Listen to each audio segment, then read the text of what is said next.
আপনি ক্রোম ব্রাউজারে এতদিন যে কাজগুলো করেছেন তার সব কিছু কিন্তু আপনার ডাটা থেকে যায়। অর্থাৎ ক্রোম ব্রাউজারে যে হিস্টোরিগুলো সব কিন্তু থেকে যায়। তাই হিস্টোরিগুলো ডিলিট করার জন্য অবশ্যই এই ভিডিওটা আপনার দেখতে হবে। তো সম্পূর্ণ ভিডিওটা দেখুন হিস্টোরি কীভাবে ডিলিট করতে। আপনি যদি হিস্টোরিগুলো না ডিলিট করেন, আপনি যতগুলো খারাপ কাজ ভালো কাজ যাই করেছেন না কেন, সব কিছু হিস্টোরি কিন্তু ক্রোম ব্রাউজারে আছে। তো সম্পূর্ণ ভিডিওতে কন্টিনিউ করুন, এটা আপনার জন্য একটা উপকারী ভিডিও হতে চলেছে।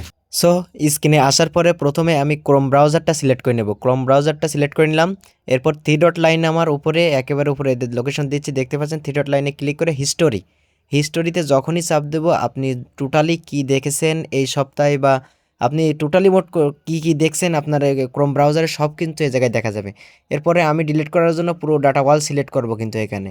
এবার ডাটা ওয়াল সিলেক্ট করে আমি যখনই ডিলিটে চাপ দেবো এই মুহূর্তে সব কিছু কিন্তু আমার হিস্টোরি সব ডিলিট হয়ে গেল। এমন কারণে কিন্তু আপনার ফোনটা আবার স্লোও হয়ে যেতে পারে। আপনি সবসময় এটা ক্লিয়ার করবেন। অনেকে হয়তো অনেক দিন ধরে ক্লিয়ার করেছেন না, আবার এখান থেকে সাইড সেটিংসে যাই দেখবেন, একেবারে সাইড সেটিংসে যখন যাবেন নিচে স্ক্রল করে নিচে চলে যাবেন। একেবারে নিচে আসার পরে আপনি এখানে দেখতে পারবেন হলো ডাটা স্টোরি।